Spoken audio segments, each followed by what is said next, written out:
Ustaz, bagaimana hukumnya membeli produk yang didiskon dalam rangka perayaan Natal? Boleh atau tidak? Boleh saja. Setahu saya Allah alam boleh saja, gitu kan? Karena produk itu asal produknya dasarnya produk halal ya. Jangan beli produk Natal. Nah, kalau Natal lain lagi hukumnya, diskon tidak diskon nggak boleh, gitu kan? Tapi kalau umumnya ada makanan, diskon karena momen tanggal merah, karena momen ini dan semua itu masih boleh saja. Apalagi kalau memang di situ ada hajat ya, memang kebutuhan sehari-hari. Kalau sesuatu yang tidak diperlukan, sebaiknya jauhi. Ya, sebaiknya jauhi, karena khawatir malah kita sama saja mendukung acara. Pokoknya usahakan jangan sampai ada dukungan, itu saja. Kalau kebetulan saya masuk supermarket, karena acara Natalan memang didiskon semuanya, saya beli karena hajat saya. Nggak ada urusan dengan niat ingin merayakan juga Natal, itu kan nggak ada masalah. Atau sengaja membeli produk yang kita tidak perlu karena Natal ada, apalagi kalau berhubungan dengan atribut mendukung mereka, nggak boleh sama sekali. Ya Allah SWT menurunkan surah Al-Kafirun, itu jelas sebab turunnya karena memang Allah Subhanahu wa taala tidak ingin setiap muslim mencontohi, mendukung, mengucapkan selamat kepada orang-orang kafir, memang nggak boleh. Ya Allah SWT turunkan itu kepada Al-Mughirah dalam berdebatnya dengan Nabi sallallahu alaihi wasallam. Bagaimanakah kita harus bersikap terhadap teman-teman yang begitu bersemangat membela idolanya, contoh capres. Namun ketika agamanya dihina, ulamanya difitnah, mereka malah bersikap biasa-biasa saja, malah cenderung mengiyakan berita tersebut. Ya sama, ini masuk dalam ingkar mungkar amar ma'ruf. Ya. Diingatkan bahwasanya bukankah agama lebih pantas untuk dibela, didukung seorang alim yang merupakan penerus para nabi. Jadi kata para ulama, siapa yang menghina seorang alim sama dengan menghina seorang nabi, walaupun dosanya lebih berat kalau menghina nabi. Karena kata Nabi SAW, al-ulama warasatul anbiya, pewarisnya para nabi, penerusnya adalah para ulama, gitu kan, penerusnya para nabi. Berarti sama saja sebenarnya, seakan-akan menghina si ustaz tadi atau dai itu atau alim itu, maka sama saja sedang menghina nabi, ya kan gitu. Karena memang yang disampaikan oleh alim tersebut adalah ajaran Nabi Muhammad SAW. Maka tentu diingatkan dengan cara itu, diingatkan, gitu kan. Kalau masalah dia mau bela capresnya, dia mau bela atasannya, itu urusan pribadi, biarin aja, nggak usah dicampurin, nggak usah ikut-ikutan berdebat dengan pendapatnya orang gitu. Ya, usahakan ikhwas sekalian, ringankan pikiran kita dan hati kita dengan tidak pusing dengan keadaannya orang. Kecuali yang jelas-jelas memang kelihatan depan mata, terjadi sesuatu gempa, kita harus bantu, silahkan. Tapi kalau kita lagi di rumah, sengaja manjat dari tembok, lihat tetangga lagi makan apa, pakai baju apa, pak mobilnya ganti merek apa, itu nggak usah fudul gitu. Pikirannya lagi apa nih orang, mau beli baju apa dia, saya juga mau beli yang sama, untuk apa? Nggak ada manfaatnya sama sekali. Ringankan beban pikiran kita dan hati dengan tidak mencampuri urusannya orang lain. Masalah dia mau mempertahankan ini idola saya, ini apa, nggak usah lah gitu ya. Kita cukup ingatkan sekali, kalau tetap saja biarin aja, gitu kan? Tidak usah kita campurin. Beberapa teman menganggap mengucapkan Natal boleh-boleh saja, ketika diberitahu bahwasanya itu dilarang, mereka tetap berdalih bahwa itu boleh-boleh saja untuk menjaga hubungan dengan sama muslim. Bagaimana cara meyakinkan mereka bahwa hal ini dilarang dalam Islam, sementara saya sendiri memiliki keterbatasan dalam memberikan jawaban kepada teman-teman. Berkaitan dengan dua pertanyaan di atas, apakah kita berdosa jika membiarkan hal tersebut? Misal ketika ada teman muslim yang menganggap mengucap selamat Natal boleh, kita hanya diam saja. Tentu nggak boleh ya, itu harus ingkar mungkar. Orang-orang muslim yang mengatakan bahwasanya boleh saja mengucapkan selamat Natal, saya berani sumpah ikhwah, orang ini tidak punya ilmu agama dan imannya masih sangat tipis. Nggak bisa saudaraku, mengucapkan selamat Natal kepada orang Nasrani sama mengatakan selamat Allah punya anak. Bagaimana bisa Anda berani mengatakan Allah punya anak? Itu kalimat yang sangat berat, ya kan gitu. Tidak boleh. Allah Subhanahu wa taala itu la syarikalah, tidak ada sekutu baginya. Lam yalid wa lam yulad, tidak beranak dan tidak diperanakkan. Dan Allah Subhanahu wa taala telah mengkafirkan orang-orang Nasrani dalam surah Al-Maidah, a'udzubillahi minasyaitonirrajim, laqad kafara alladziina qalu innallaha tsalitsu tsalatsa. Allah telah kafir orang-orang Nasrani yang mengatakan trinitas. Nggak boleh. Ngucapin selamat berarti selamat atas keyakinan kalian yang Allah sudah cap mereka kafir dengan itu. Bagaimana bisa dikatakan untuk menjaga hubungan dengan mereka? Kalau Anda menjaga hubungan dengan orang non-muslim, orang Nasrani dengan berteman, bertetangga, partner bisnis, kan gitu. Orang tua kita yang kafir kita silaturahim, tetap berbakti padanya. Kerabat-kerabat yang masih non muslim kita silaturahim, jenguk kalau sakit, membantu orang miskin mereka, boleh saja.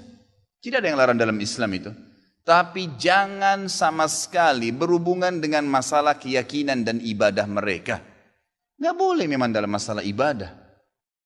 Allah mengatakan, ini tadi subhanallah saya pikir antum sudah tahu nih.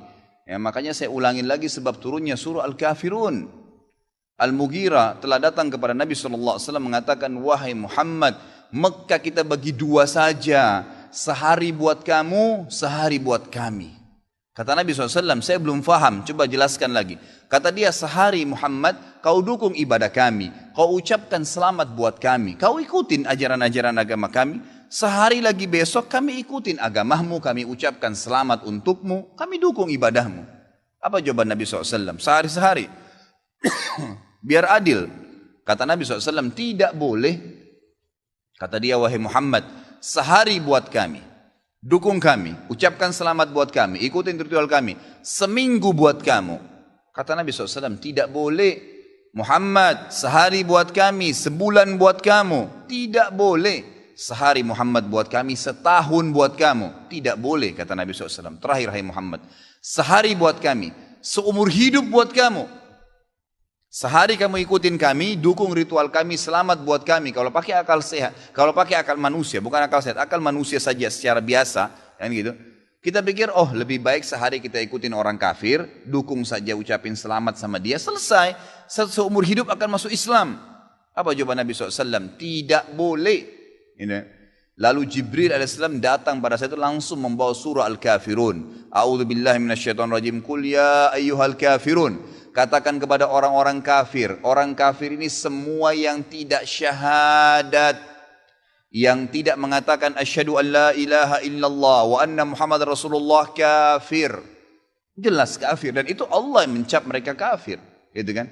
Kafir artinya tidak beriman kepada Allah Subhanahu wa taala. Orang Nasrani aja mengkafirkan Yahudi kok. Kan itu. Yahudi mengkafirkan Nasrani, mengkafirkan Muslim. Kenapa orang Muslim nggak bisa mengkafirkan? Karena sementara kita jelas-jelas meyakini kenabian Musa, meyakini kenabian Isa alaihi wassalam. Gitu kan? Mereka yang memungkiri Nabi Muhammad sallallahu alaihi wasallam, Nabi terakhir, berarti tidak beriman sempurna kepada Allah Subhanahu wa taala. Dan sudah banyak ayat Quran menjelaskan masalah itu. Gitu kan?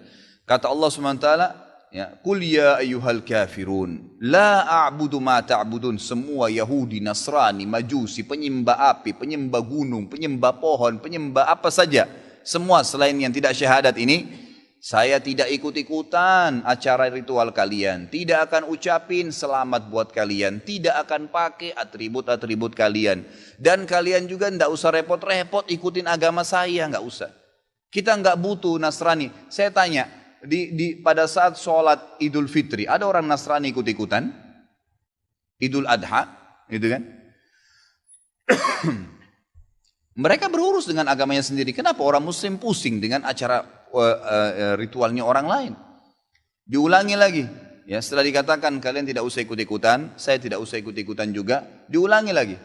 Wala antum ma'budun ma'bud, wala na'abidum ma'abadtum, wala antum ma'budun. 2 kali diulangi. Dan saya tidak akan ikut-ikutan, kalian juga tidak ikut-ikutan, terus begitu. Terakhir dikatakan oleh Allah, lakum dinukum waliyadin. Kalian punya agama, saya juga punya agama. Titik, selesai. Gitu kan? Emang sudah begitu. Kalau anda bilang, oh itu cuma kata-kata, nggak masalah. Kata-kata bisa membuat anda murtad, saudaraku, bisa masuk neraka. Gitu kan? Sadarkah anda dengan satu kalimat, anda kalau mengatakan satu kalimat sekarang, semenit kemudian kalau anda yakin dalam hati bisa masuk neraka kalau meninggal? Kalau anda mengatakan saya murtad, memang dari hati mau keluar dari Islam, semenit kemudian dicabut ruhnya oleh malaikat maut, masuk neraka. Kalimat, kata-kata. Bahaya tuh, gitu kan? Mungkin teman-teman juga sudah tahu yang dialog antara Muslim sama Nasrani di Amerika. Si Nasrani mengatakan, kenapa kau tidak ucapkan kalimat Natal, selamat Natal buat saya? Kata si Muslim, ya kata si Nasrani, itu kan cuma kata-kata. Kata si Muslim, kenapa, apa kau sudah syahadat?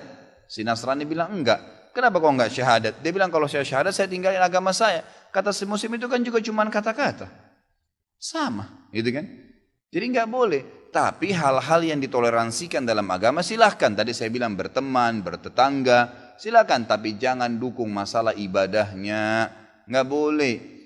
Sampai pernah ditanya kepada Syekh bin Baz, apa hukumnya orang-orang, mohon maaf ini teman-teman kita, semoga Allah berikan hidayah yang belum tahu, yang menjadi security menjaga gereja misalnya, atau orang-orang yang menjadi tukang parkirnya karena lagi banyak mobil, halalkah pendapatannya? Bolehkah itu? Fatwa ulama tidak boleh. Karena ada hadis Nabi SAW yang berbunyi, kalau ahli kitab, khusus Yahudi dan Nasrani terutama, kalau mereka sedang beribadah di tempat ibadah mereka, jauhilah, karena laknat Allah sedang turun. Hadis Nabi SAW. Kenapa nggak bisa cari rezeki di tempat lain? Subhanallah, rezeki itu sudah dibagi oleh Allah SWT. Hati-hati saudaraku, gitu kan? Jadi orang yang mengatakan seperti ini karena tidak faham agama. Bagaimana bisa dia mengatakan Tuhan punya anak? Gitu kan? Jadi tidak boleh sama sekali ikhwah, yang nggak boleh. Jadi kita harus tahu mana yang boleh dan mana yang tidak boleh. Dan Anda wajib ingkar mungkar. Ingatkan apa yang saya sampaikan tadi. Kalau juga dia tidak mau dengar, selesai, gugur kewajiban Anda. Apakah haram hukumnya jika kita ikut meramaikan malam tahun baru Masehi, sedangkan malam tahun baru Islam saja tidak ada? Apalagi malam tahun baru Masehi, gitu kan? Coba ikhwah, ada yang punya riwayat satu aja. Nabi SAW pernah merayakan malam tahun baru 1 Muharram. Tidak pernah satu kali pun Nabi SAW merayakan tahun baru Islam 1 Muharram. Tidak pernah ada malam lebarannya dan seterusnya. Semoga Allah berikan hidayah. Banyak orang Islam ini saya tidak mengerti kenapa mereka terlalu berani. Malam tahun Masehi mereka adakan acara tablik akbar lah, ceramah lah, zikir akbar lah dan seterusnya. Kenapa ikhwah? Gitu kan? Kenapa harus diadakan acara seperti ini? Dan orang akan menangkap itu adalah acara tahun baru Masehi. Kalau Anda bilang untuk mengalihkan umat Islam, bukan dengan cara kita membuat acara ritual, nanti akhirnya menjadi rutin setiap tahun, gitu kan? Berikan nasihat, sampaikan kepada MUI, MUI keluarkan fatwa tidak boleh, jadi umat Islam tidak terus-menerus jadi PR setiap tahun. Kalau kita biarkan akhirnya tiap tahun terus jadi masalah nih, gitu kan? Jadi masalah. Emang umat Islam yang coba merayakan malam tahun baru itu orang yang memang belum faham masalah agama. Kalau Anda larikan kepada acara-acara yang lain, maka akan jadi masalah baru lagi nanti, gitu kan? Akhirnya orang anggap, oh orang-orang Nasrani lagi rayakan dengan mabuk-mabuk, kita dengan ceramah. Bahkan ada doa bersama di malam tahun baru. Subhanallah. Malam tahun baru tentang lahirnya Isa alaihissalam tidak ada hubungannya dengan agama kita. Sedangkan hari lahirnya Nabi Muhammad SAW saja tidak pernah sahabat rayakan, tidak pernah Nabi rayakan. Lalu kita mau rayakan hari lahirnya Isa alaihissalam, bagaimana bisa ini, gitu kan? Jadi tahun baru Isa alaihissalam. Mestinya kita faham masalah itu. Ada seorang sebut saja si A, ia sedang sholat, sudah 2 rakaat lalu datang B menjadi makmum, setelah itu datang C menjadi makmum dan si A selesai lalu si C tiba-tiba mengikuti gerakan dari si B. Apa hukumnya sholat si C? Nggak boleh, tidak boleh makmum ya menjadi makmum. Tidak boleh seseorang itu memiliki 2 imam dalam sholat. Tidak boleh seseorang memiliki 2 imam dalam sholat. Jadi kalau misalnya kita sudah datang masbuk maghrib misalnya, si A jadi imam, si B masbuk 1 rakaat, berarti dia masih punya utang 2 rakaat. Si C datang masbuk 2 rakaat, berarti dia masih punya utang ya berapa tadi? 3 rakaat, gitu kan? Kalau si B datang masbuk 1 rakaat berarti masih ada 2. Si C datang masbuk 2 rakaat, berarti masih punya utang ya 3 rakaat ya, 2 rakaat ya. Dia tinggal 2 rakaat berarti dia masih punya utang ya 2 rakaat ya. Baik, datanglah intinya si A jadi imam, si B datang masbuk 1 rakaat, si C datang masbuk 2 rakaat. Setelah salam, si B masih menambah rakaat, si C masih menambah rakaat, lalu si C menjadi makmum, enggak boleh. Karena imamnya masih sama. Yang boleh kalau orang yang datang lain. Orang yang datang si D datang lalu menepuk pundaknya si C atau si B lalu dia jadi makmum, itu enggak masalah. Tapi kalau satu imam tidak boleh. Karena ini sudah disepakati oleh para ulama dan diambil daripada hadis-hadis Nabi SAW bagaimana beliau mengajarkan kepada para sahabat kalau sudah salam maka masing-masing menyelesaikan sholatnya. Jadi tidak mengikuti satu sama yang lain lagi. Setahu saya maulid Nabi saja tidak ada perintahnya, apalagi hari ibu. Lalu bagaimana hukumnya jika saya mengucapkan selamat hari ibu ke ibu saya, sedangkan ibu saya ingin diberi kado dan spesial pada hari tersebut? Bisa jelaskan tentang faham Salafi dan Wahabi itu apa Ustaz? Hari ibu setahun sekali ya? Saya tanya akhwat kita di belakang, mana anda pilih? Setiap detik dihormatin oleh anak atau setahun sekali? Hari Ibu itu ada kisahnya sendiri, itu hari Nasrani. Ya, banyak referensinya, malah kalau kita buka internet itu terlalu banyak. Apa sebabnya, apa kisahnya gitu kan. Di antaranya sudah sering saya sampaikan. Jadi ada banyak ibu-ibu juga yang sempat ribut di Amerika itu karena tidak pernah dikunjungi oleh anak-anaknya gitu kan. Sehingga mereka minta minimal setahun sekali pada saat sudah masuk panti jompo, itu nggak ada lagi anaknya yang datangin. Maka mereka sampaikan kepada pemerintah Amerika untuk diadakan khusus tanggal biar hari ibu, biar mereka bisa datang melihat kami gitu. Karena kalau sudah kerja, kalau sudah balik, sudah disuruh kerja keluar rumah, lalu kemudian mereka mandiri. Orang tuanya tinggal dimasukin panti jompo, sampai ada yang meninggal pun orang tuanya tidak diurus lagi. Ditelepon oleh panti jompo, ini orang tua kamu sudah meninggal, udah urus saja jenazahnya berapa biayanya saya transfer. Selesai. Ya. Nah maka karena itu mereka harusnya gitu kan, harusnya merayakan itu, mengadakan hari itu. Salah seorang syekh, saya lupakan di Mesir, kemarin ada kisahnya dia tulis dalam sebuah buku. Kalau nggak salah pengalaman beliau pribadi. Satu waktu beliau lagi ke Jerman, kemudian jalan. Di pinggir jalan ada satu ibu, sudah sangat tua gitu. Ibu ini mau menyeberang jalan, tidak ada mobil yang berhenti kasih jalan. Sudah bungkuk pakai tongkat, terus mobil lula lalang tidak ada yang kasih jalan. Sampai kalau tidak salah dia bantu jalan, nyebrangin jalan gitu. Lalu dia bilang pada bukunya itu, mungkin ibu ini atau nenek ini pada saat dia masih muda, kalau dia jalan, semua mata akan melihat ke arahnya. Tapi begitu dia sudah tua begini, tidak ada yang mau kasih jalan aja, tidak ada yang kasih. Dan ini sangat berbeda kalau dalam Islam. Ya, dengan Islam itu tidak mengenal masa setahun sekali. Setiap saat seseorang itu sebelum ya orang tuanya lemah, sebelum tua pun sudah harus bakti. Dari dia masih kecil, kemudian sampai orang tuanya tua, sampai orang tuanya sudah mati, tetap disuruh berbakti. Ya, itu. Suruh berbuat baik, suruh kunjungin teman-temannya, suruh doain, suruh bersedekah, suruh haji dan umrah kalau dia sudah meninggal. Jadi bakti kepada orang tua itu tidak mengenal waktu. Ya, tidak mengenal waktu. Kalau ibu anda minta kado, jelaskan dulu. Bu, saya akan kasih kado. Ya. Tapi tidak ada hubungannya sama tanggal ini ya bu, karena ini adalah acaranya orang Nasrani. Ibu setiap saat minta apapun saya kasih. Ibu apapun yang ibu butuhkan selama saya mampu saya kasih. Sebagai bentuk perintah dari Allah bakti dengan ibu. Gitu kan? Jelaskan, berikan penjelasan. Itu termasuk amar ma'ruf dan nahi mungkar. Kalau masalah salafi, salafi itu diambil istilah sebenarnya. Teman-teman kita yang berdakwah sekarang di Indonesia ini berfaham sunnah. Termasuk mungkin pengajian kita ini seringkali dikatakan pengajian salafi, pengajian wahabi. Karena setiap kali dalam pengajian-pengajian ini kita selalu mengatakan salaf ummah. Ada orang-orang terdahulu sebelum kita dari kaum salaf ummah. Salaf ini yang telah mendahului. Itu yang dimaksud sahabat dan tabi'in. Itu yang dimaksud dengan kaum salaf. Ya, kaum salaf. Salaful ummah telah berkata seperti ini para sahabat dan tabi'in. Nah karena sering mengucapkan ada istilah salaf dikatakan kelompok salafi. Padahal sebenarnya tidak ada kelompok ini gitu. Ya.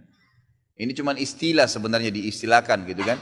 Karena ada keluar kalimat itu. Kalau Wahabi, Wahabi ini sebenarnya dulu pernah ada pemahaman keliru ya di Maroko, berfaham diistilahkan Wahabi. Itu di zaman mungkin masih sudah lama, mungkin zaman Abbasiyah. Kemudian dihancurkan oleh Khilafah Abbasiyah dan pemimpinnya sudah dibunuh, dihukum mati, udah habis gitu kan. Nah pemahaman ini memang pemahaman yang tidak benar awalnya. Kemudian setelah ya, pemahaman Syiah banyak diperbaikin, diluruskan di Jazirah Arab ya. Dan orang-orang Sunni banyak mengistilahkan ini Syiah, hati-hatilah orang Syiah itu mencaci maki, mengkafirkan para sahabat kecuali Ali dan beberapa orang sahabat Nabi. Sementara ahli sunnah itu malah menghormati semua sahabat termasuk Ali. Tidak pernah ada ahli sunnah mencaci maki Ali radhiyallahu anhu. Kita muliakan dan kita terima. Semua keluarga Nabi SAW kita hormatin ya. Kita berikan salam dan salawat setiap kali kita tahiyat kepada mereka gitu ya. Nah orang-orang Syiah yang tidak menerima selalu diserang oleh ahli sunnah, gitu kan? Karena kalau dikatakan sunnah, sunni dan syi'i, ya gitu. Sunni itu artinya orang yang mengikuti sunnah. Sebenarnya orang Syiah tidak mau istilah itu melengket pada kita, nggak mau. Karena kalau difaham pemahaman sunni berarti orang-orang yang ikuti sunnah Nabi. Syiah berarti yang mengikuti pemahaman Ali, gitu kan? Seperti itu. Jadi pasti orang lebih cenderung memilih, oh berarti pemahaman sunni dong, ikuti Nabi. Yang ahli sunnah juga menghormati Ali kok nggak ada masalah. Gitu kan? Maka orang-orang Syiah mengeluarkan istilah Wahabi yang tadinya awalnya tidak baik nih, dilempar kepada orang-orang yang faham Sunni. Makanya orang-orang Syiah di Iran itu mengatakan Saudi negeri Wahabi, gitu kan? Maksudnya negeri yang menjalankan sunnah. Kalau dia bilang itu negeri pusatnya Sunni, orang-orang akan dukung pasti. Tapi kalau dikatakan negeri itu negeri Wahabi, orang akan berpikir apa nih Wahabi ini? Bisa saja orang kembali kalau baca sejarah ke histori buruk tentang kisah Wahabi yang awal tuh, yang memang tidak benar, gitu kan? Padahal tidak pernah sama sekali ada istilah Wahabi. Saya tinggal di Saudi waktu saya mau berangkat pertama, subhanallah, tahun 90, sekolah di Madinah.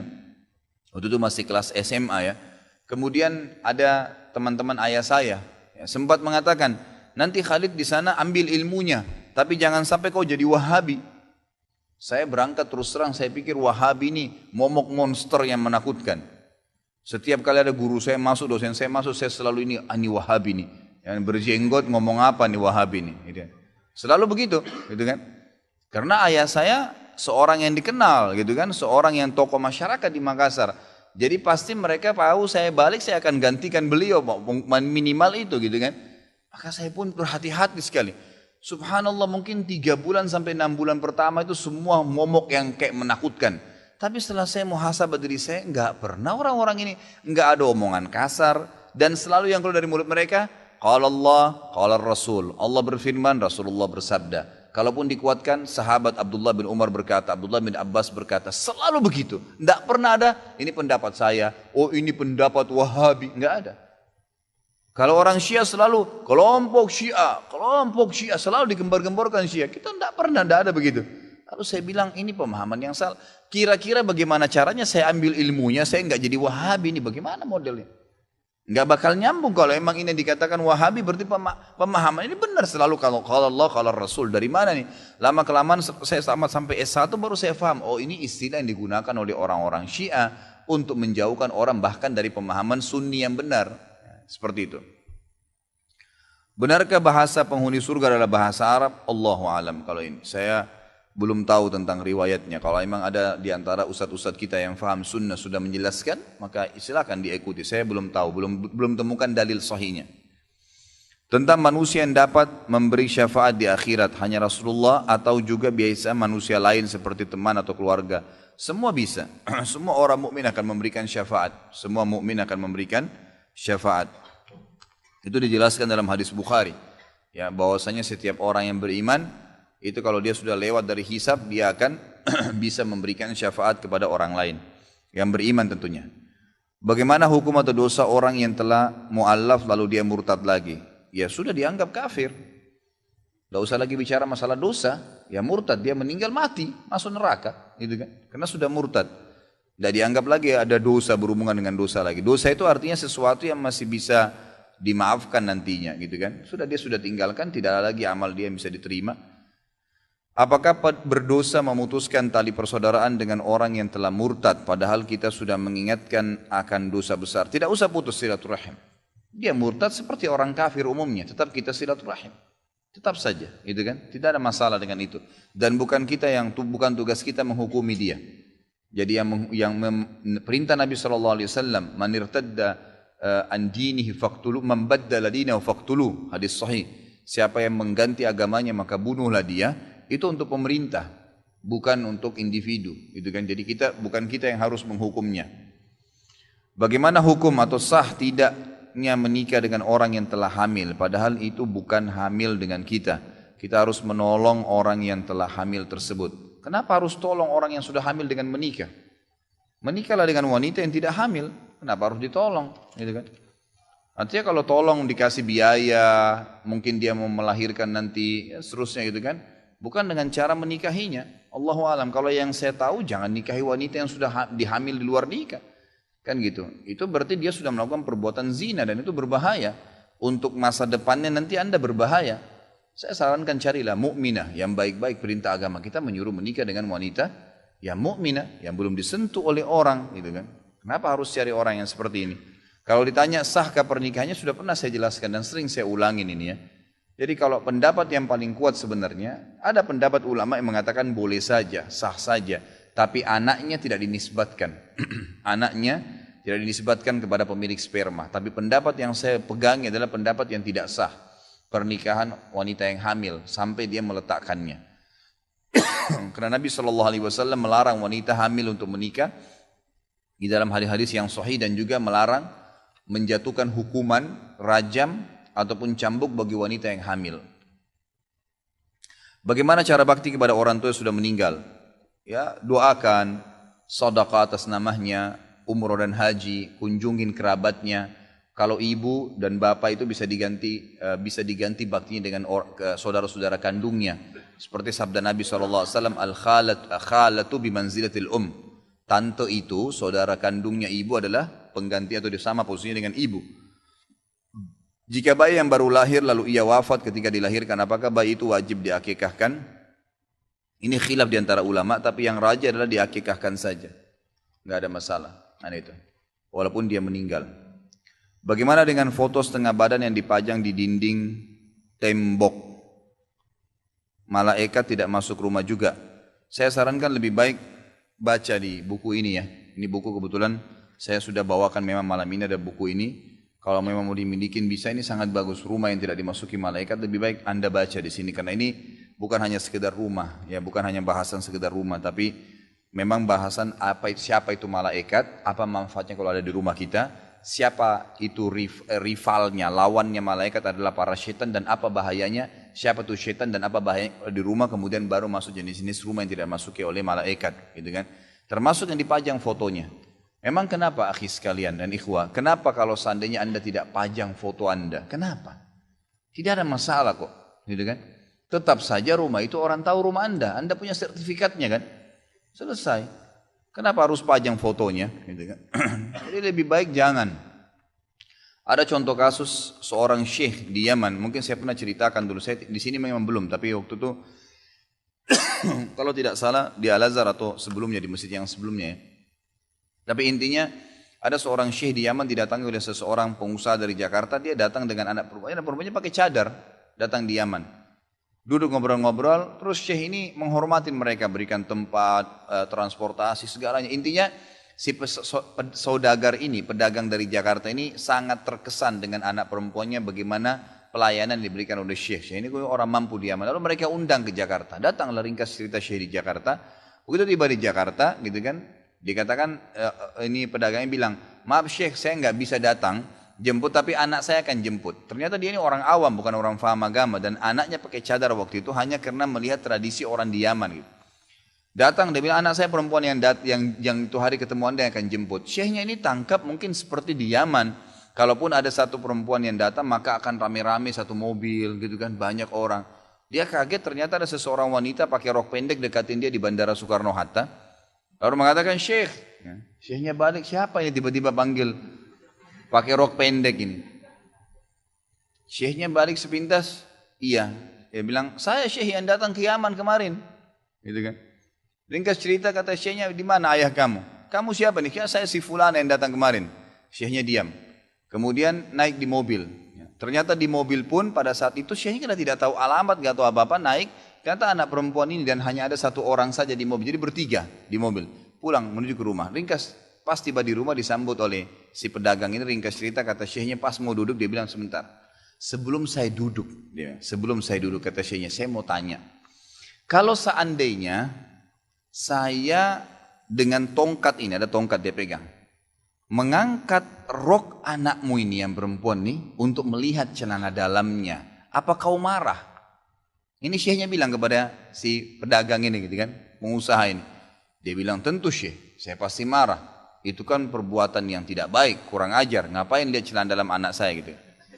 Kata syekhnya, sekarang saya tidak usah pakai tongkat, semua sudah kelihatan dari anak kamu, gitu kan.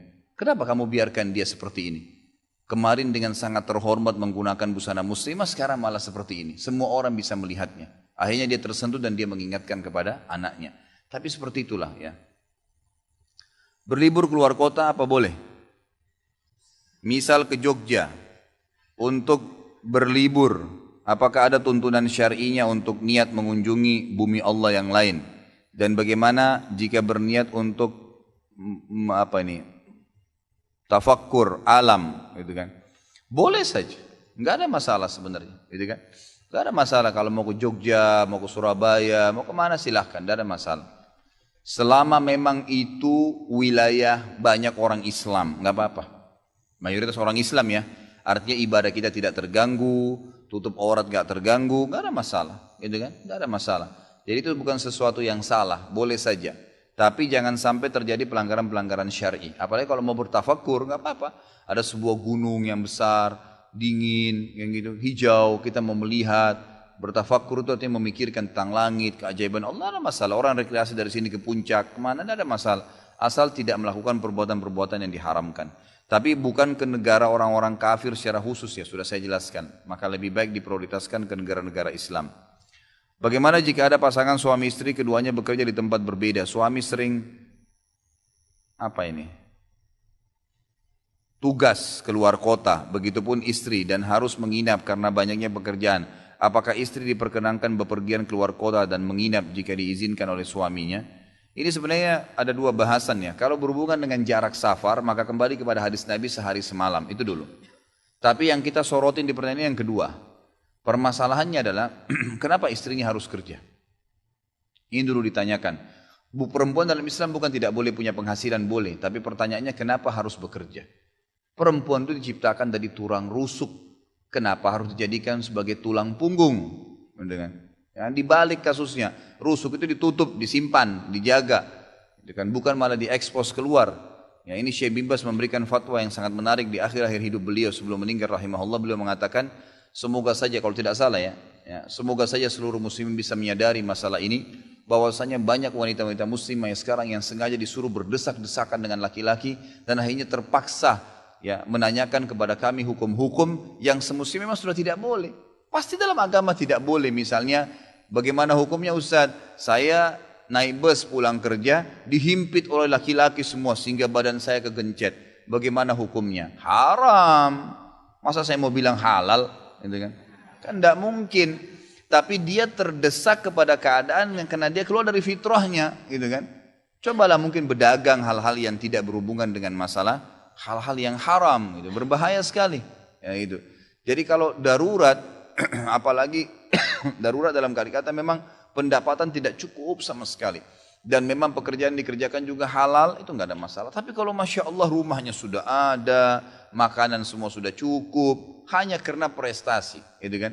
Hanya karena prestasi duniawi, atau karena selembar ijazah yang dianggap rugi kalau tidak dipakai, nah ini yang jadi masalah, gitu kan? Maka harus kita tahu, ikhwah sekalian tadi saya bahasakan waktu di awal pertemuan kita. Kalau kita meninggal dunia ikhwah, wallah ayat Al-Quran nih, ya. Orang-orang yang meninggal mengatakan qala rabbirji'un, wahai Tuhanku kembalikan aku di dunia, la'alli a'malu salihan fima tarakt. Saya berharap bisa kembali ke dunia untuk beramal saleh saja. Enggak ada orang meninggal ikhwah akhwat sekalian berharap kembali untuk naikin mobilnya yang mewah, sudah enggak ada itu. Berharap kembali kepada istrinya yang cantik, suaminya yang gagah, mobilnya yang bagus, rumahnya yang besar, ranjangnya yang mahal, spraynya mau ganti apa besok, orang sudah mati enggak ada lagi itu. Selalu harapannya bagaimana saya bisa kembali ke dunia beramal saleh, itu saja. Itu yang kita butuhin, bukan yang lainnya, gitu kan? Maka semestinya kita harus lebih fokus ke masalah amal-amal soleh ini. Itu yang harus kita pikirkan. Komunitas Islam, Muslim, bagaimana dengan hadis berlepas diri dari orang yang tinggal di negara kafir? Apakah di Inggris misalnya, di sana komunitas Muslim terutama salaf sudah lumayan berkembang. Apakah hadis ini juga terkena pada mereka? Tentu saja ya, hadis ini maksudnya ana bari'um mimma asya baina adhurul musyrikin, yang kurang lebih artinya saya berlepas diri ya, kata Nabi SAW bagi orang yang tinggal di tengah-tengah orang kafir, artinya memang mereka berada di tengah-tengah orang kafir yang mereka tidak bisa beribadah. Kalau anda bisa beribadah silahkan, tidak ada masalah, kan sudah saya katakan ya. Kalau kita hidup di negara-negara non muslim memang mereka mayoritas, tapi orang Islam tetap bisa beribadah, tidak terganggu akidahnya, tidak diganggu, silahkan, nggak ada masalah. Tapi yang menjadi fakta lapangan sekarang kebanyakan kalau negara Islam, maka pemimpin-pemimpin Islam itu tidak pernah mengganggu orang non-muslim. Subhanallah, nggak pernah ada sejarah di dunia raja Islam sengaja membunuh masyarakat kafir yang kafir di negara, nggak pernah. Tapi pemimpin non-muslim yang membunuh orang Islam, masyarakatnya banyak kasusnya, gitu kan? Bukankah sekarang di Angola, di Afrika itu semua masjid dirubuhkan? Semua masjid dirubuhkan sekarang. Tidak boleh dianggap Islam agama teroris. Pemimpinnya non-muslim. Sementara di Nigeria, negara-negara Islam yang lain di Afrika, tidak pernah tuh hancurin gereja. Gak pernah hancurin, bahkan tempatnya orang Hindu, orang Buddha gak pernah diganggu, dibiarin aja. Gitu kan? Di zaman Umar bin Khattab, di zaman para sahabat, para tabi'in, ya, para ulama, khalifah-khalifah Islam, tidak pernah mereka merusak tempat-tempat ibadah. Dibiarin sambil didakwain, gitu kan? Seperti itu keadaannya. Kalau anda yakin tidak terganggu dari sisi ibadah, bisa saja kita bebas berdakwah, bahkan makin berkembang Islam, silakan. Nabi SAW waktu mengutus Mus'ab bin Umair ke Yaman, ke Madinah, dan di Madinah ternyata mayoritasnya orang muslim tadinya. Kemudian setelah beliau berdakwah ternyata jadi berkembang pesat Islam, bahkan menjadi kekuatan negara Islam nantinya, maka itu nggak ada masalah. Nggak ada masalah. Yang penting jangan terganggu. Yang sering saya teriak-teriakan di ceramah ini kan, kalau anda tinggal di negara non muslim, kemudian kita jadi minoritas dan susah sekali ibadah, nggak bisa. Mau izin sholat aja nggak dikasih sama atasannya. Kadang-kadang kemarin ada yang SMS sama saya, WhatsApp sama saya tanya dari Hong Kong, katanya bagaimana hukumnya pada saat saya sedang menghidangkan khamr, minuman keras untuk tuan saya, dan memasakkan babi karena mereka makan babi. Kira-kira saya sebagai ustadz mau jawab apa? Boleh? Kira-kira boleh atau tidak boleh? Jelas saya mengatakan tidak boleh, haram. Nggak mungkin. Kalau saya mengatakan boleh, saya menghalalkan apa yang Allah haramkan. Haram. Tidak boleh menyentuh daging babi, apalagi masak dan menghidangkan. Minuman khamr, apa kata Nabi SAW? Allah melaknat pembelinya, penjualnya, yang mencatat jadi saksi, gitu kan? Dan yang mendukungnya, semua masuk. Dilaknat semuanya, nggak boleh. Sayang, apa memang anda nggak bisa bekerja kecuali harus bekerja di tempat-tempat yang haram? Tidak boleh. Itu kan? Kalau anda bilang kalau begitu Ustadz berarti larang kami keluar negeri, ya ini tergantung bahasan lain lagi. Kalau darurat, pekerjaan anda darurat, memang tidak bisa lagi hidup kecuali dengan itu, harus hijrah ke negara non muslim, itu lain, bahasanya lain, luas gitu kan. Tapi kalau keadaan begini anda tanyakan kepada saya, halalkah pendapatan seseorang yang kerja jual khamr? Haram. Dari mana halalnya? Khamrnya haram, lalu dihidangkan, kita ikut-ikutan, gitu kan. Saya bekerja di perusahaan di mana klien-klien saya dari berbagai bidang industri termasuk bank, asuransi, leasing, dan rokok. Perusahaan kami membantu para kliennya untuk memperbaiki proses bisnis sehingga produktivitas dan efisiensinya meningkat. Apa hukum bekerja di perusahaan tersebut? Minimal syubhat. Kalau misal memang dia masih punya banyak klien ya, di antaranya mungkin kliennya perusahaan rokok, tadi asuransi dan leasing atau perbankan. Mungkin ada perusahaan-perusahaan lain yang masih normal. Berarti dia minimal syubhat gitu kan. Artinya ada pendapatan yang halal, ada pendapatan yang haram. Dan syubhat ini lebih baik dijauhi. Syubhat itu lebih baik dijauhi. Ikhwah sekalian, saya lihat dari pertanyaan ini semua kayaknya masih perlu saya titik beratkan begini. Wallahi ikhwah, yang memberikan rezeki Allah Azza wa Jal. Allah dari langit sana yang menurunkan rezeki, bukan bos anda. Bukan manusia. Kenapa takut sekali meninggalkan tempat haram? Kalau haram jangan dipertahankan, nggak boleh. Pendapatan haram itu akan menjadi penyebabkan banyak sekali. Bekerja di situ haram, pendapatannya juga kalau dimakan menjadi haram. Bukankah Nabi SAW mengatakan lahmun nabata min suhtin annaru aula bihi? Daging dan darah yang tumbuh dari pendapatan haram, neraka lebih pantas baginya.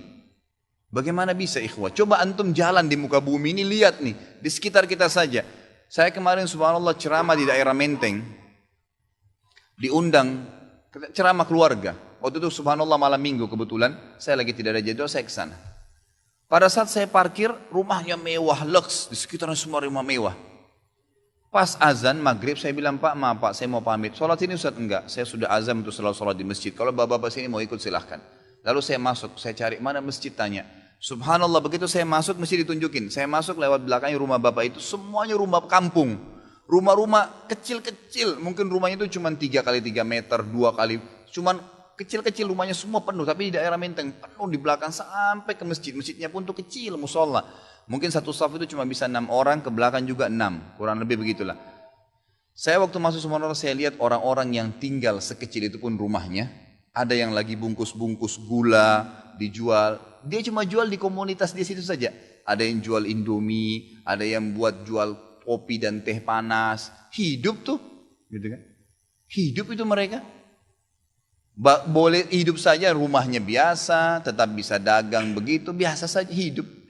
Coba lihat tuh, artinya orang-orang banyak yang hidup dengan keadaan seperti itu. Kenapa kita tidak lihat dan coba belajar gitu? Bahwasanya orang hidup kok, tidak harus dengan terikat masalah perusahaan kita yang akhirnya kita anggap kalau saya tidak kerja sini saya nggak bisa. Rezeki biadillah ikhwas sekalian, rezeki biadillah. Allah bukakan rezeki. Saya cuman karena tidak enak kalau saya mau menceritakan keadaan saya pribadi ya.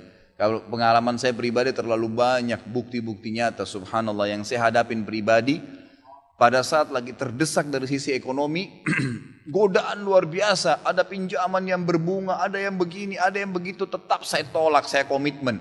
Sampai pada titik terakhir, titik klimaksnya saya pertahankan, Allah berikan jalan keluar yang tidak masuk di akal ikhwah. Betul-betul tidak masuk di benak saya. Saya ceritakan salah satunya, pada saat saya ada masalah kemarin di Kalibata. Ini untuk diambil ibrah saja. Restoran saya buka 2 tahun 8 bulan. Kemudian saya pertemukan antara omset sama bayar sewa dan ya servis jasnya. Karena di mall ada servis jas maka tidak cukup, tidak berimbang. Saya merasa selama hampir 3 tahun tidak mendapatkan keuntungan. Lalu saya berpikir untuk menutup restoran itu. Dan pada saat itu subhanallah saya berpikir restoran ini sudah saya tutup aja deh. Saya jual aja. Mungkin dengan kesibukan dakwah, beberapa ikhwah juga yang saya amanahkan di situ sudah ada yang satu yang sudah niat mau kuliah, udah nggak bisa lagi lanjut. Saya bilang oke lah baik. Selama 3 bulan vakum, nggak bisa bergerak sama sekali. Pada saat itu subhanallah 1 rupiah pun ikhwah saya nggak punya duit. Allah jadi saksi saya bingung waktu itu bagaimana caranya untuk mencari jalan keluar nih. Jual restoran pun akan dilelang dalam kondisi murah. Restoran itu sudah besar asetnya. Ini gimana caranya saya nggak punya duit. Mindahin ke tempat lain butuh uang untuk sewa. Gitu kan, membuka lagi butuh uang yang baru untuk membayar sewa yang tertunggak, gitu kan. Tidak dibongkar juga akan dibongkar paksa. Ini kalau ada waktu tentu sampai waktu tentu, kalau tidak ini akan dibongkar paksa. Subhanallah, godaan luar biasa. Ada yang masuk saya tidak tahu dari mana, SMS masuk ke HP saya, pinjaman dengan bunga yang ringan 250 juta sampai 750 juta terus dari banyak perbankan saya nggak tahu tiba-tiba masuk. Saya tidak pernah iyakan, selalu. Gitu kan. Saya cuma berusaha ikhtiar berdoa sama Allah, tawarin kepada orang kalau ada yang mau punya saham dengan saya. Subhanallah, pas titik klimaks 3 bulan kemarin, 3 bulan tutup ya sementara, dan saya sudah berpikir mau jual pun sempat saya tawarkan belum ada yang beli. Saya tiap hari saja berdoa. Di masjid ini saya kedatangan seseorang. Jemaah pengajian saya, bukan jemaah pengajian sebenarnya, dia rutin mengikuti ceramah kita ya yang diupload di YouTube dan tinggal di Paris. Orang Indonesia, orang kita tapi tinggal di sana. Datang selama ini dia selalu kalau saya punya program gali sumur diikut. Ada program kemarin badal haji ditipin uangnya. Selalu program sosial diikutin sama dia. Subhanallah pada saat lagi dia bilang sama saya SMS, Ustadz saya mau ke Jakarta, saya ingin hadir pengajian Ustadz langsung. Saya bilang baiklah kalau gitu silahkan fadhal. Selesai pengajian kita waktu itu selesai jam 9 malam kurang lebih seperti jam-jam seperti ini. Lalu kemudian dia datang sebelah saya belum pernah lihat orangnya. Lalu dia salaman sama saya, dia bilang, Ustadz saya Pak John Firdaus, dia bilang sama saya gitu. Terus saya bilang, oh iya Pak, saya belum paham nih. Dia bilang, saya yang dari Paris Ustadz. Oh antum, terus salaman lah, ngobrol-ngobrol. Sampai ke mobil gitu kan. Saya sempat kasih dia beberapa buku yang biasa saya bawa di mobil. Ini akhi mungkin antum bisa baca-baca di sana sama keluarga dan seterusnya.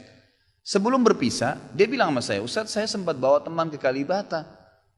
Kok saya mau ajak makan tutup tempatnya Ustaz? Oh iya ceritanya ada tunggakan pembayaran yang belum saya bayar dari sewanya karena tidak cukup antara omset penjualan dengan ini. Oh gitu Ustaz ya, kira-kira butuh berapa biaya? Saya bilang mungkin saya butuh sekitar 250 juta untuk memutar kembali restoran ini. Karena butuh ada tunggakan 168 dan saya harus dengan biaya operasional sekitar 250 juta. Rencananya memang saya mau buka saham kalau memang ada yang mau masuk. Dia bilang sama saya tiba-tiba ini cuma mau berpisah di sini di depan masjid ini, dia bilang sama saya, Ustadz kalau Ustadz bilang saya baru saja kemarin masukin anggaran dana saya 400 juta di satu perusahaan. Kalau saya tahu saya akan ikut sama Ustadz.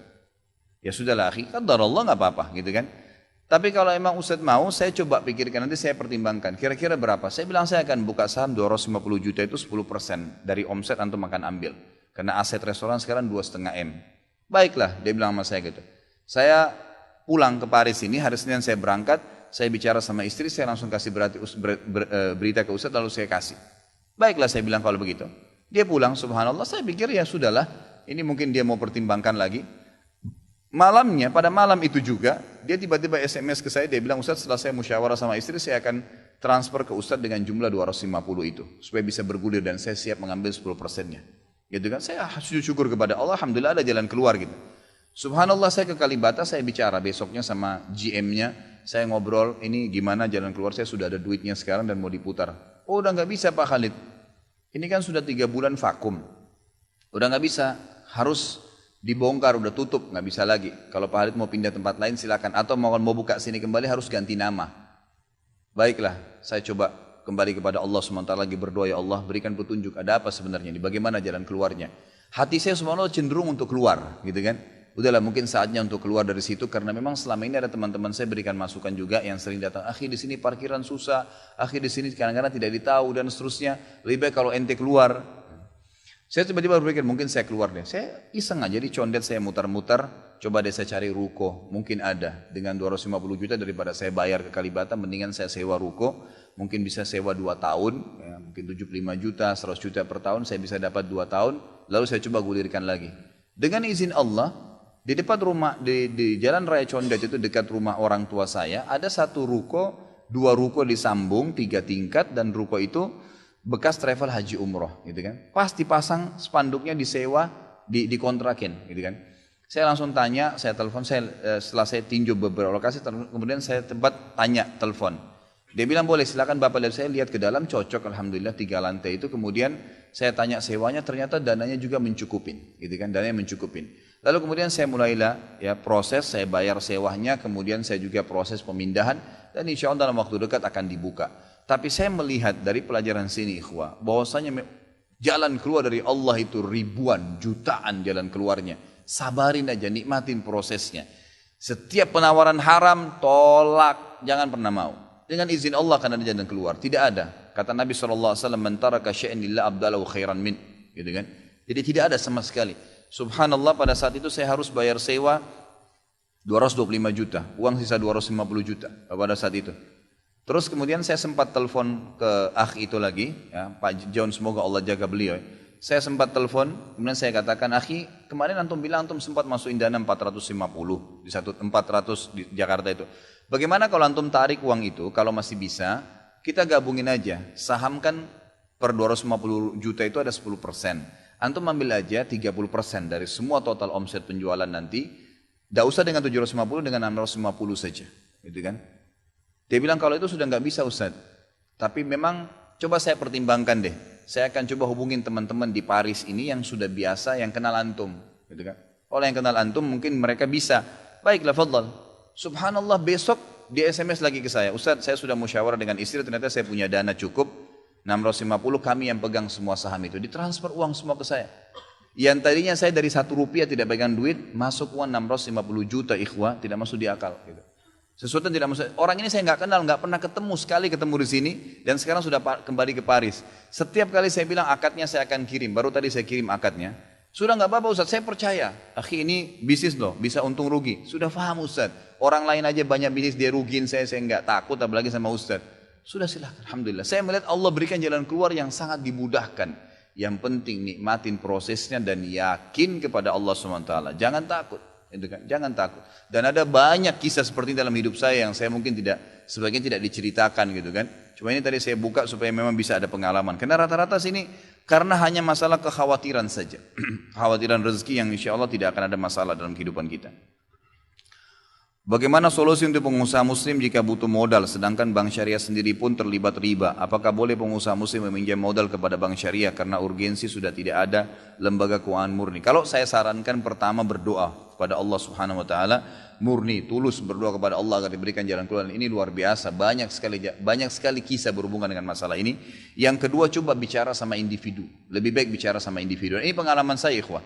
Subhanallah, dari pertama saya buka usaha tahun 2003 saya mulai buat perusahaan Ajwad itu, kemudian saya ekspor kayu gaharu ke Saudi. Belum pernah saya pakai modal dari luar, belum dari instansi perbankan. Alhamdulillah belum pernah. Selama itu saya cuma tawarin kepada jemaah pengajian, kepada keluarga saya, kemudian ada yang ikut satu-satu, mulai dari modal yang ada saya amanahkan, jaga dengan baik, kemudian berputar, Allah berkahi. Akhirnya kemudian baru berkembang ke buka usaha-usaha yang lain. Saran saya coba ke secara individu dan minta kepada Allah petunjuk. Yang kita sayangkan ini ikhwah, kita banyak ini mau berdoa kalau lagi sakit parah, gitu kan, baru berdoa sama Allah. Tapi kalau untuk minta modal, kayaknya nggak mungkin deh sama Allah, gitu kan. Kalau mau minta mobil mewah, kayaknya nggak mungkin sama Allah.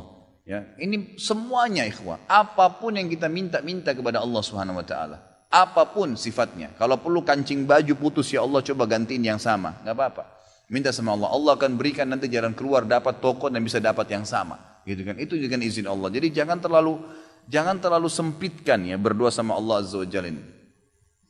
Dalam kehidupan sehari-hari kita umat Islam juga butuh melakukan transaksi perbankan seperti transfer dan lain. Selain itu masih membutuhkan bank sebagai satu lembaga untuk penyimpanan uang. Bagaimana umat Islam menyikapi hal ini? Sudah saya bahasakan ya. Kalau seandainya kita tidak ada jalan lain dan harus berhubungan dengan itu, kita lakukan, tapi batasi pada hal-hal yang tidak melanggar syar'i. Misal tidak ada bunga misalnya, ya, tidak ada bunga. Ada pendapat ulama sekarang di Timur Tengah yang membahasakan kalau seandainya bolehkah seseorang menggunakan kartu kredit, gitu kan? Sementara memang itu penawaran jasa dan itu dari perbankan ya konvensional. Maka ada pendapat dari ulama Mesir mengatakan boleh saja kalau memang itu fasilitas yang dia mau gunakan dan darurat. Ya dia tidak ada uang, maka dia harus memakainya gitu kan. Tapi dengan syarat tidak boleh kena bunga. Kapan dia kena bunga, maka dia berarti masuk dalam masalah riba. Berarti sensitif sekali. Antum harus bayar tanggal 30, tanggal 31 lewat belum bayar 1 hari, kena 50 ribu. 50 ribu itu sudah riba. Gitu kan? Sudah riba, sangat sensitif. Maka lebih aman tidak dilakukan. Jadi ada pendapat yang begitu, tapi jauh lebih aman seorang muslim menjauhkan dirinya. Allahu a'lam. Kalau memang darurat kita punya bank, punya rekening di bank, nggak masalah. Ya, itu pakai saja. Ya, kalau memang tidak ada bank ribawi Ustaz, ya bank ribawi, apa boleh buat, tidak ada yang lain gitu kan. Saya harus nabung, uang saya nggak mungkin 100 juta, 200 juta saya taruh di kamar, nanti bisa hilang misal. Saya harus taruh di bank, di kampung saya, di kota saya tidak ada kecuali bank ini. Pakai saja, taruh, jangan ambil bunganya gitu kan. Selesai, jangan berhubungan dengan masalah ribawiyahnya. Tapi kalau sudah ada perbankan syariah, Anda alihkan, ya, seperti itulah. Apakah benar Rasulullah SAW dimakamkan 3 hari setelah meninggal? Nggak benar. Tidak benar. Jadi Nabi SAW meninggal, setahu saya Allah alam pada hari itu juga sudah dimakamkan. Ya. Saya meminjamkan uang 5 juta ke teman saya untuk berbisnis jual celana. Lalu saya bilang ke dia bahwa kira-kira akan dapat untung 1,8 juta. Saya bilang akan membagi ke dia 450 ribu. Apakah itu termasuk riba? Ya.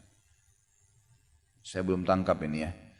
Baik, modal 5 juta, keuntungan 1,8 kurang lebih. Maka saya akan memberikan kepada dia 450 ribu. Apakah itu riba? Enggak, bukan riba. Ya, kalau memang jelas keuntungannya 1,8, jelas sudah dapat. Kalau ini untung 1,8, saya akan kasih kamu 450 ribu, itu bukan riba. Tapi untung atau tidak, saya tetap kasih kamu 450 ribu, itu baru riba. Itu baru riba. Bagaimana hukumnya berjualan di mana ini? Di momen malam tahun baru, karena pada saat itu sangat ramai akan calon pembeli. Kalau penjualan itu memang dasarnya sudah di situ, kita punya sebuah tempat tahun baru atau tidak tetap kita jual, silahkan saja, nggak ada masalah, gitu kan? Tapi kalau tidak, maka ini ada rincian. Kalau seandainya tempat itu memang umum saja, artinya kita tidak berhubungan dengan masalah tahun barunya, emang di depan rumah banyak orang yang lagi ngumpul, kita lagi mau jual kopi, ini masih umum. Ulama mengatakan umum, dia cuma mau menjual kepada orang-orang ini gitu kan. Tapi kalau sekaligus niatnya untuk merayakan, itu tidak boleh. Kalau mau saran saya, nggak usah. Tidur, bangun sholat tahajud, minta sama Allah rezeki, berzikir, baca Quran lebih baik. Allahu a'lam, jauh lebih baik. Karena begini loh, setiap orang yang berhubungan dengan seseorang atau sesuatu kegiatan pasti berefek. Kita masuk ke sebuah lokasi, orang-orang itu lagi majelis ilmu seperti ini. Kira-kira apa efeknya? Minimal kalau dia cuma datang sholat dia bisa mendengarkan, minimal. Atau mungkin dia duduk juga ikut dengar. Kita masuk ke sebuah tempat, orang lagi pada berantem semua. Kita hanya jadi berantem situ karena bingung gitu kan, tidak tahu harus buat apa, pasti ada tampiasannya. Orang lagi ngerayain tahun baru, tiup trompet, lagi ngomong, ada orang pacaran, terus kita dagang di situ, kira-kira ada efeknya nggak? Pasti ada efek. Minimal lihat auratnya orang, minimal dengar trompetnya, minimal ini dan minimal itu. Hanya karena kita mau jual berapa? 100 gelas kopi, gitu kan? Lebih baik di tablik akbar saya aja jual kopi nanti, gitu kan? Insya Allah dapat pahala. Apa yang baik dilakukan menurut Islam apabila ada perlu diadakan syukuran? Apa ini? Oh, apa? Apa yang baik dilakukan menurut Islam apabila mau pindahan atau sudah pindahan rumah? Apa perlu diadakan syukuran untuk pengajian? Setahu saya tidak usah, nggak perlu. Jadi tidak pernah ada riwayat disebutkan untuk Nabi SAW baru bangun Masjid Nabawi atau Masjid Kuba kemudian buat acara syukuran. Belum ada sebenarnya itu. Jadi ringankan aja saudaraku, ringankan aja, nggak ada masalah. Nggak ada istilah nanti jadi bala, jadi masalah kalau nggak syukuran, nggak ada kok, gitu kan. Tapi kalau seseorang sebagai tanda syukur kepada Allah Subhanahu Wa Taala, dia mau menyembelih hewan, kemudian memberikan makan orang miskin, mungkinlah. Atau memanggil kerabatnya untuk datang, ini sebagian ulama mengatakan sudah ada. Tapi jangan dianggap bagian daripada syariat ya, karena tidak pernah disebutkan riwayat Nabi SAW pada saat tinggal di rumah beliau atau beliau menikah dengan istri yang baru, beliau pada saat poligami lalu beliau belikan atau siapkan rumah untuk istri yang barunya kemudian dirayakan, tidak ada. Waktu Nabi SAW menikah dengan Sofiyah, waktu menikah dengan Zainab mantan istrinya Zaid bin Haritha, itu kan, beliau SAW menyiapkan tempat kemudian untuk rumah Zainab, kemudian beliau mengundang sahabat untuk makan saja pada saat itu. Karena ada momen walimanya, ya. Ada memang perintah untuk memberikan makan orang kalau sedang acara pernikahan. Lalu kemudian Nabi SAW sudah selesai, sahabat bubar sudah selesai. Enggak ada momen khusus merayakan karena pindah rumah. Itu makan pun makannya karena diperintahkan. Kata Nabi SAW kepada Abdurrahman bin Auf, pada saat beliau sudah pakai baju baru, kata Nabi SAW, ada apa Abdurrahman? Kayaknya kau sudah berubah keadaan kamu. Dia bilang, iya Rasulullah, saya baru menikah dengan wanita Ansar. Kata Nabi SAW, apa yang kau kasih? Dia bilang, saya kasih segumpal ya, gumpalan emas, gitu kan. Lalu kata Nabi SAW, awlim walau bisyad, iklanin walaupun dengan seekor kambing saja. Artinya undang orang, tapi acara perkawinan, gitu kan. Kalau pindah rumah nggak ada hadis yang menyebutkan masalah itu. Apakah ada doa khusus agar utang-utang cepat lunas di samping belanja dan berusaha? Tentu ada banyak, ada doa. Di buku doa yang saya sering bawa itu ya, mungkin kalau yang penanya belum milikin bisa nanti temuin saya habis pengajian.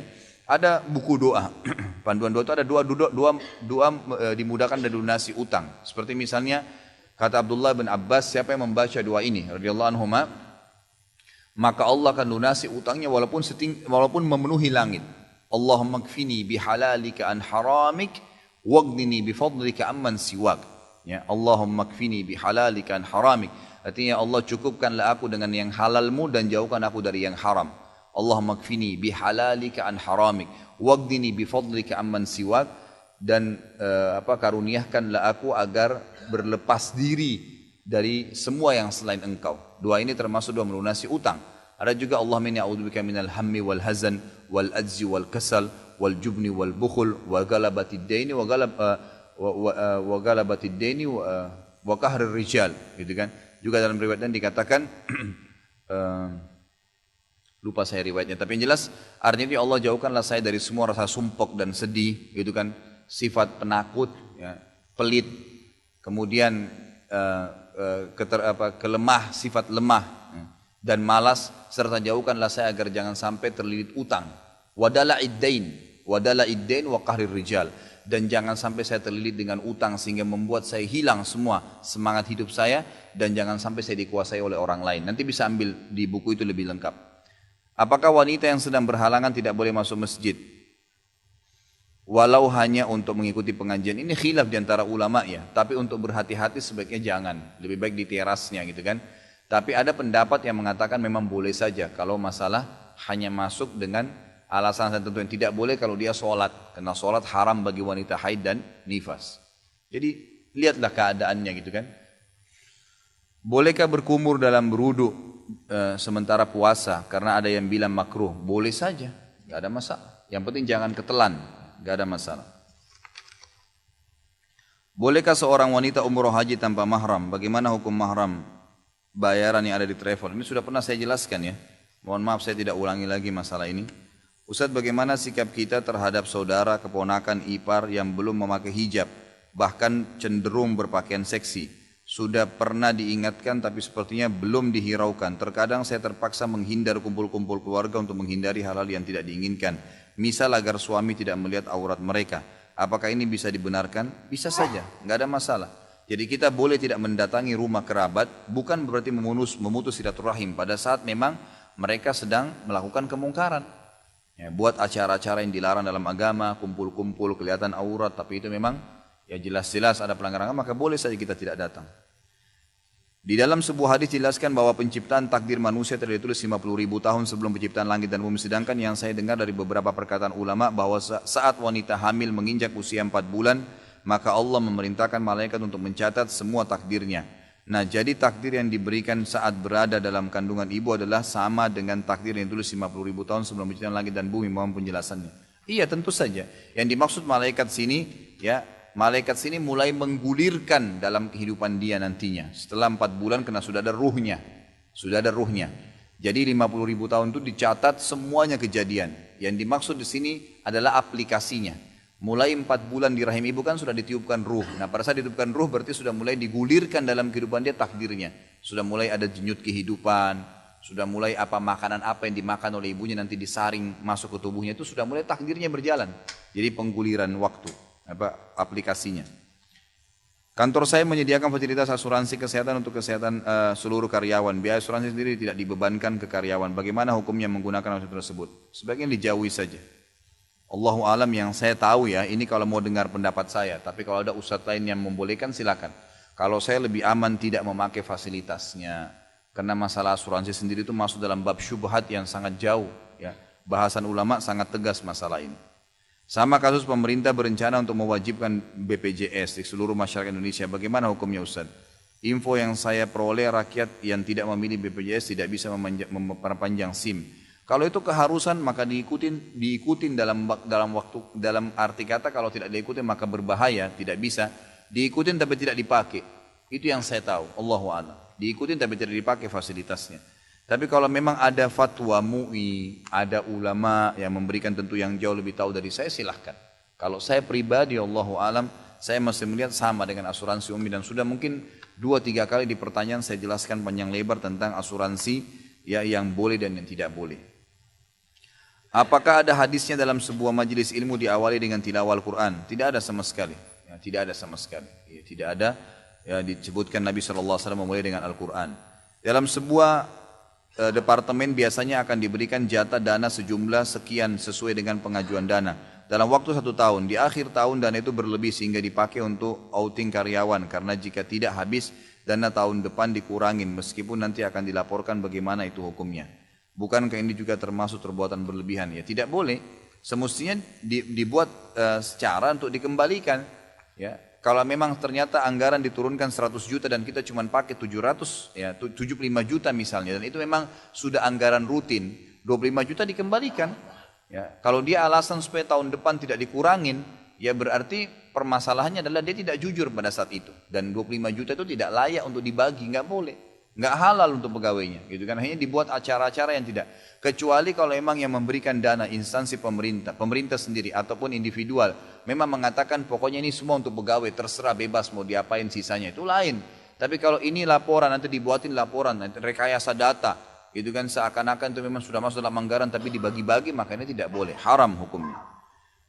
Saat sedang wudhu, setelah wudhu ada atau sholat, saya sering merasa was-was karena keluarnya angin dari kubul dan dubur, tapi sering tidak berbunyi dan berbau. Sahkah sholat saya apabila keluar? Dan apakah keluarnya keputihan pada wanita membatalkan wudhu? Ini ada hadis Bukhari menjelaskannya, di mana Nabi seorang sahabat mengatakan, ya Rasulullah, saya kalau sholat kadang-kadang was-was apakah saya keluar angin atau tidak. Kata Nabi SAW, selama kau tidak dengar suara dan tidak berbau, maka berarti ya, sah. Gak ada masalah, itu kan, artinya memang itu cuma was-was biasanya. Kalau masalah tadi ini apa? Keputihan itu tidak batal, setahu saya, Allahu a'lam, tidak batal karena itu memang cairan yang tidak dianggap memang sengaja, bukan cairan yang dianggap sengaja, bahkan lebih cenderung ulama mengatakan tidak najis, Allahu a'lam. Benarkah doa kunut hanya sunnah Ustaz? Dan ternyata Rasulullah SAW tidak menyuruh untuk membaca dalam kunut subuh. Ini sudah saya pernah jelaskan, sering saya jelaskan ya. Hadisnya dilemahkan oleh para ulama tentang kunut subuh, dan yang disunnahkan adalah pada saat witir. Jadi lebih baik tidak dilakukan. Tapi kalau lagi sholat berjamaah dan orang lagi kunut, tidak apa-apa Anda lakukan. Ya, Imam Ahmad mengatakan lebih baik seseorang itu tidak sholat ya lebih baik tidak sholat kalau seandainya dia sholat dengan imam yang kunut lalu dia tidak kunut. Jadi artinya jangan sampai dia gara-gara itu saja lalu dia menghindar. Tapi sekarang ada banyak pendapat ulama yang terakhir ini, fatwa-fatwa para ulama yang bisa dipegangi fatwanya, mereka mengatakan lebih baik seseorang itu kalau dia merasa tidak fitnah, kalau tidak ikut, maka dia tidak lakukan. Tapi kalau dia takut fitnah nanti malah dinilai buruk oleh orang lain, maka dia niatkan untuk kunut nazilah. Masalah niat untuk sholat Ustaz, kenapa ada yang bilang tidak usah melafadzkan usolli farda, lalu niat apa yang dibaca ketika mau sholat? Memang itu tidak pernah ada contoh dari Nabi SAW, makanya kita tidak lakukan, gitu kan? Pernahkah ada sebuah hadis dari Nabi SAW, Nabi mengatakan kepada para sahabat, kalau kalian mau sholat bacalah usolli farda, salat duhur dan seterusnya. Belum pernah ada satupun riwayat, semua bab sholat membahas masalah itu. Dan sudah pernah saya jelaskan, ini hanya karangan dari sebagian orang-orang dari Al-Azhar di Mesir, yang mengatakan perlu menguatkan niat dalam hati dengan lafaz, gitu kan? Tapi mereka mengatakan, ini pun teman-teman yang mengatakan mengucapkan usolli farda ini, mereka mengatakan ini adalah pelengkap niat dalam hati. Jadi kalau ada orang sholat, niat dalam hati mau sholat duhur, Allahu Akbar, dia lupa dengan lafaz lisannya, maka sah sholatnya.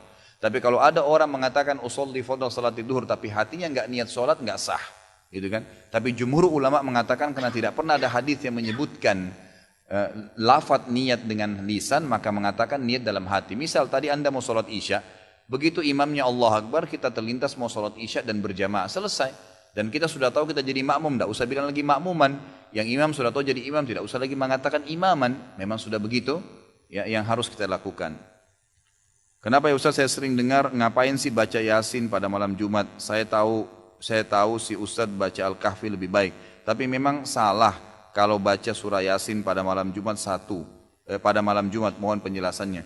Bukan salah kalau seandainya Anda kebetulan baca dari Al-Baqarah sampai akhir, terlintas surah Yasin, atau Anda memang lagi pengen baca surah Yasin pada saat itu. Yang keliru kalau Anda tentukan setiap malam Jumat baca Yasin. Penentuan sebuah ibadah di waktu tertentu itu butuh dalil, butuh penuntun, gitu kan? Penuntun. Kalau Al-Kahfi jelas ada perintahnya, Kalau ini tidak ada perintahnya, tidak ada hadis yang khusus menjelaskan baca Yasin di malam Jumat.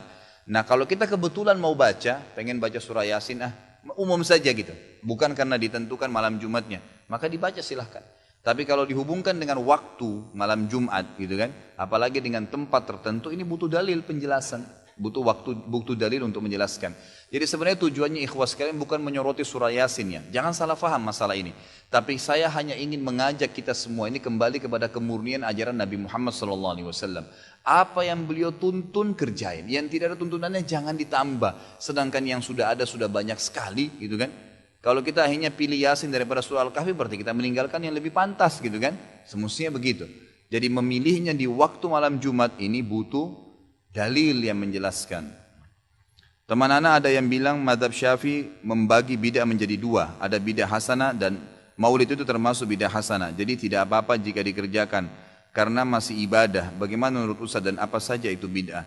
Bid'ah itu kan Nabi jelasin dalam hadis yang jelas. Kata Nabi SAW, yang jelas hadisnya, kullu bid'atin dhalalah wa kullu finnar, gitu kan. Kata Nabi SAW, semua bid'ah itu akan membawa pada kesesatan dan kesesatan akan membawa ke dalam api neraka. Saya masih bingung kalau ada orang yang mengatakan ada bid'ah hasanah. Bid'ah hasanah ini berarti bid'ah yang baik, gitu kan. Sementara bid'ah dari sisi definisi adalah sesuatu yang baru yang Nabi SAW tidak contohkan. Dan bid'ah ini rivalnya adalah sunnah. Ya, sampai ulama sepakat mengatakan siapa yang menghidupkan sunnah mematikan bid'ah. Siapa yang menghidupkan bid'ah berarti menghidupkan sunnah, gitu kan. Berapa banyak ikhwas kalian ibadah yang kita belum kerjakan. Kenapa kita harus susah nih? Ya, buat lagi melakukan bid'ah apalagi dikatakan hasanah. Yang sunnah aja difokus, kerjain, istiqomah. Itu aja selesai. Pasti diterima, gitu kan. Jelas-jelas ada dalilnya. Kenapa bukan ini yang kita fokus? Itu aja sudah banyak yang terbengkalai. Berapa banyak subhanallah orang-orang yang melakukan maulid Nabi SAW, gitu kan. Katanya bentuk cinta dengan Nabi SAW. Coba lihat kehidupan sehari-hari. Jalani enggak sunnah Nabi SAW, gitu kan. Jauh sekali sunnah Nabi. Bahkan ada yang tidak sholat hadir, gitu kan. Dan banyak sekali hal yang termasuk subhanallah pelanggaran. Karena yang paling penting Nabi SAW tidak pernah merayakannya. Tidak pernah melakukan itu, gitu kan. Itu yang paling penting. Maka kita sebagai pengikut sejati beliau tidak melakukannya juga. Kalau seandainya ada yang mengatakan tidak saya harus melakukan, ya itu silahkan, hak Anda. Saya tidak menyalahkan, silahkan saja. Saya menyampaikan apa yang saya ketahui dan saya cuma mengajak kepada kemurnian. Nabi SAW tidak contohkan, maka saya pribadi tidak kerjakan. Yang mau ikut silahkan, yang tidak mau Anda nanti bertanggung jawab sendiri di depan Allah Subhanahu wa ta'ala. Yang terakhir adalah, Ustaz, benarkah ahli sunnah wal jamaah tidak pernah melakukan zikiran bersama setelah sholat di masjid? Kenapa seperti itu, Ustaz? Ya. Jadi yang saya tahu, Allahu a'lam, memang Abdullah bin Umar menyebutkan dalam riwayat bahwasanya saya mengetahui sholat di masjid Nabi SAW sudah selesai dengan saya dengarkan suara zikir mereka. Dengan saya dengarkan suara zikir mereka, maksudnya Nabi dan para sahabat. Jadi di zaman Nabi SAW itu zikir habis sholat bersuara sebenarnya, bersuara. Tetapi tidak dilakukan secara bersamaan. Gitu. Jadi misal Nabi SAW lagi baca ayat kursi, sahabat sana lagi baca al-ikhlas, sahabat sana lagi baca al-falak, yang sana lagi baca subhanallah 33, dibebaskan oleh Nabi SAW. Itu yang ada dalam hadis. Tapi suara mereka terdengar, gitu kan. Kalau ada sekarang orang lebih memilih zikir dengan tidak mengeluarkan suara, gitu kan, mungkin hanya dia saja yang dengar, itu adalah termasuk adab sebenarnya. Adab dan tata kerama agar orang-orang tidak terganggu dengan dia. Tapi intinya disunnahkan, boleh saja orang mengeraskan suaranya dalam zikir habis sholat ya, tidak ada masalah. Ya, kita lihat kalau selama saya pernah di Saudi 7 tahun, setiap saya sholat di masjid-masjid yang ada di dekat-dekat rumah masyarakat, pas saya habis sholat mereka pada baca la ilaha illallah, ada yang baca subhanallah, baca ayat kursi, tapi masing-masing secara individual. Karena membaca secara serentak berjamaah ini, itu butuh panduan, butuh tuntunan dari Nabi SAW. Apakah Nabi SAW pernah menuntunnya? Yang kita temukan malah yang ada adalah riwayat Abdullah bin Mas'ud radhiyallahu anhu. Abdullah bin Mas'ud mengatakan pada saat dipanggil oleh Ubay bin Ka'ab, dan di situ ada beberapa tabi'in yang lagi berzikir, yang pimpinannya mengatakan subhanallah, anak-anak semua murid-muridnya mengatakan subhanallah, gitu kan, sambil mereka memegang batu dan memindah-mindahkannya. Maka Ka'ab bin Malik mendatangi rumah Abdullah bin Umar berkata, wahai Abdullah bin Umar, kalau kau lihat ini pasti kau tidak suka, karena ini tidak pernah ada di zaman Nabi SAW. Kata Abdullah bin Umar, apa itu? Silakan kau ke masjid. Ditemukanlah di masjid tersebut ternyata ada beberapa tabi'in yang lagi berzikir sambil dituntun. Pimpinannya mengatakan subhanallah, yang lain pada itu subhanallah, sambil rame-rame subhanallah, subhanallah, subhanallah, rame-rame gitu. Kata Abdullah bin Umar pada saat masuk, wahai kaum ini segelintir orang, apakah kalian tidak khawatir azabnya Allah turun? Kaget Abdullah, orang-orang itu pada kaget. Ada apa wahai Abdullah bin Umar? Apa yang kami lakukan? Kami sedang berzikir kepada Allah. Bagaimana bisa azabnya turun? Apa kata Abdullah bin Umar? Fahami pendapat beliau. Ini sahabat Nabi, gitu kan? Yang terkenal dengan sahibut ta'assi. Orang yang paling fanatik dengan Nabi SAW, Abdullah bin Umar radhiyallahu anhu. Jadi apa saja dikerjakan oleh beliau, semua yang Nabi kerjakan gitu. Beliau mengatakan, sungguh bajunya Nabi SAW masih bisa dilihat dan dipakai. Artinya Nabi ini baru meninggal, bajunya aja sekarang masih ada. Panci-pancinya masih bisa dipakai, rumahnya masih bisa dihuni. Kalian sudah berani melakukan apa yang Nabi kalian tidak contohkan, gitu kan? Berarti akan datang azabnya Allah bukan karena perbuatan kalian, tapi karena tidak pernah Nabinya contohkan. Artinya kalian menambah-nambah dalam agama ini. Jadi ini berbahaya sekali, gitu kan? Seseorang telah datang di depan Hasan Basri lalu sholat habis asar 6 rakaat. Salam habis asar, sholat 6 rakaat sunnah. Lalu orang ini begitu setiap mau salam, Hasan Basri mau ingatin, dia sholat lagi. Begitu selesai 6 rakaat langsung ditahan sama Hasan Basri. Dikatakan, kenapa kau sholat habis asar? Dia bilang, wahai imam, dia tahu ini Imam Hasan Basri, ulama. Wahai imam, apakah Allah akan mengadab saya karena saya sholat? Apa kata Hasan Basri? Tidak. Allah tidak akan azab kau karena kau sholat. Tapi Allah akan azab kau karena kau melakukan apa yang nabinya enggak contohkan, yang merupakan ajaran dari Allah Subhanahu wa taala. Nabi enggak pernah contohin ada asar, setelah asar sholat 6 rakaat. Dari mana dasarnya kau lakukan? Gitu. Jadi termasuk dosa itu kalau melakukan apa yang Nabi SAW tidak lakukan, dan kita cap itu bagian daripada agama, seakan-akan kita masukkan ajaran baru di agama Islam yang sudah sempurna. Allah bilang dalam Al-Ma'idah, Al-yawma akmaltu lakum dinakum. Kata-kata akmaltu, saya sudah sempurnakan agama kalian. Kata ulama Ibnu Katsir mengatakan dalam tafsirnya, ini dalil nyata Nabi Muhammad SAW sudah menyampaikan semua ajaran agama Allah, dan juga setiap muslim tidak perlu lagi menambah sekecil biji sawi pun dari ajaran agama ini. Cukup dengan yang ada saja, selesai. Maka kita tidak ada lagi masuk ke syubhat, tidak ada lagi masuk ke ragu-raguan, lakukan apa yang sudah diperintahkan saja, titik. Maka itu akan membawa kita insya Allah ke dalam surga Allah SWT. Mungkin begitu dulu, kalau ada benar dari Allah, kalau ada salah dari saya mohon dimaafkan. Subhanakallahumma bihamdika asyhadu an la ilaha illa anta astaghfiruka wa atubu ilaik. Wassalamualaikum warahmatullahi wabarakatuh.